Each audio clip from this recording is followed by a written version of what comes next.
All right, welcome back to another episode of Brickmania TV.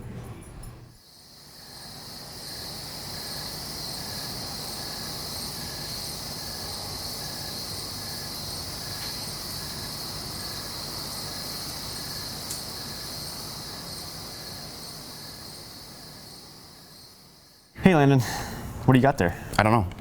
I do know it's the Sherman Firefly. It is the Sherman Firefly. It's a misfit of a tank. It is a misfit of a tank. That's what you were telling me. That's what I was telling you before we were so rudely interrupted. The British wanted a big gun on a tank. They wanted something that could defeat the German heavy tanks, the Tiger and the Panther. So they were developing the Cromwell and the Centurion, I think, before D-Day. Sure. But they not ready in time. They didn't get ready in time. Right. But we had all these Shermans lying around. Had all these Shermans lying around. Right. And they had a bunch of 17-pounder cannons lying around.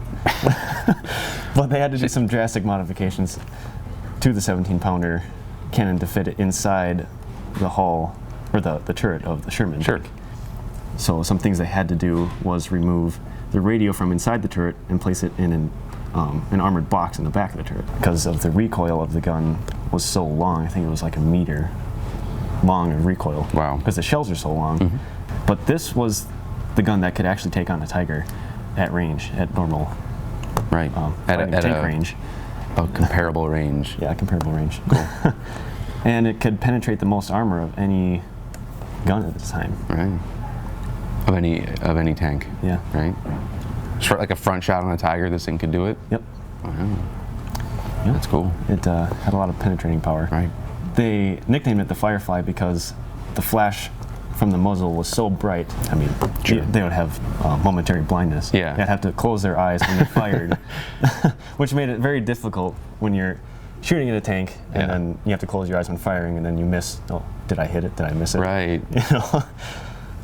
All right, as for the kit itself, any features you'd like to point out? Yes, I noticed you have this super subtle sloping right here. I don't know if you can get that, but... That was really difficult. Any Sherman you do in Lego is really difficult to get that. This intersection right here is always a challenge with Lego Shermans, and I haven't seen this anywhere else. I haven't either. Cool, I mean, that's cool. I mean, it took a long time to develop that. But it's a nice, really subtle slope right here. And it kind of does look cool. I put panels up on the side, and that kind of does look like, because it's a welded hull. The Sherman tank has a welded hull, so it's kind of like the seam of where the weld would be, anyways. Yeah, I really love that detail of it. It's works well, and it's super sturdy. Like it is pretty sturdy. There's usually when you get just like subtle slopes like that, you have to trade off some structural integrity, but you did a good job. Oh yeah, and the turning. You mentioned that feature. Yeah. If it was going to come back or not when we did the patent video. So yeah, this feature exactly. did come back. Cool. Yes. And if you don't like that stupid little cone on the back, just pop it right off. Because that's not necessarily historically accurate. They don't have it's just something to hold, hold on to. Something to hold. It's a playability feature, so you don't have to take it off. So it turns. Yep. And there's also an engine in the back. Ooh. Ooh. And this just pops in and out. In a nice sand green color. So you can kind of see how he did the sloping as well with using, what are those? The cheese, I guess? No. What this? The joints. Yeah. Ball what joints, called mixel joints. Yeah, mixel joints. I guess you could call it that. That's pretty much what they use them for. Yeah. One thing I did notice was they would paint the ends of their barrels a different color than the rest. Sure. And I didn't know why that was. Initially when I made the design, I was like, oh, that's cool. Kind of cool paint job.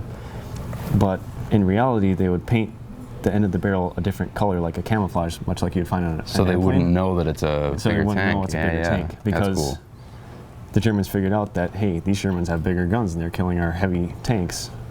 So to disguise their tank to look more like another Sherman, they would paint the barrel a different color, so it looks like just a normal just Sherman. Just at a glance, or in the fog of battle or dusty battlefield, you wouldn't be able to tell as easily at a glance, I guess. That's cool. Then we made up a little joke up a flag there.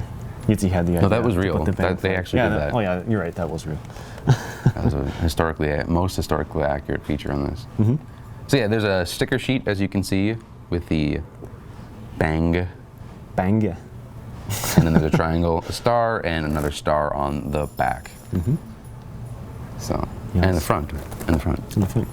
I did develop kind of a suspension. Yeah. So you can. That's another cool feature I like. You can maybe see them bouncing on the video. Maybe not. Maybe if I go slow enough. See them kind of bouncing up and down. So they do pivot. Yeah, that's another. You see a lot of different variations of the suspension for tanks on the flickers and the internets. But I mean, this is a cool one. That's not accurate to like how the actual tank would work, but that's cool when it works. And it looks good. It's an easy way to attach them. Yeah, it looks good. Yeah. So I hadn't seen this style of suspension done before. It's nice and simple. Yeah. And it rolls. I mean, it's strong. It's rolling on this Yeah. like table, which does like that's tough. This is a tough surface to roll on, so that's cool. Yep. Very smooth rolling. Yes, it is. So a normal Sherman would have a 5-man crew. Right. The Firefly would only have a 4-man crew. They removed the gunner position in the hull, and just for ammo storage, because the shells are so big. No, it's for tea. Yeah, That's where they put their tea. Fish and chips. Fish and chips, tea.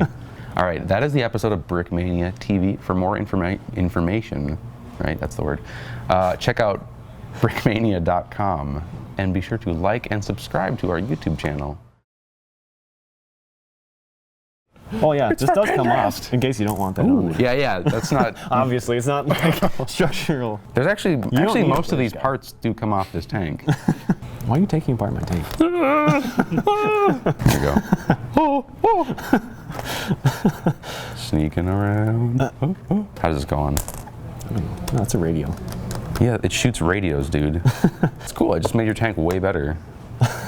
You put the antennas in the front so it has better antennaing. It does actually look cool. Thanks for turning off my about mic stuff. now because I'm done. I think the episode's done. Yeah, that's the episode.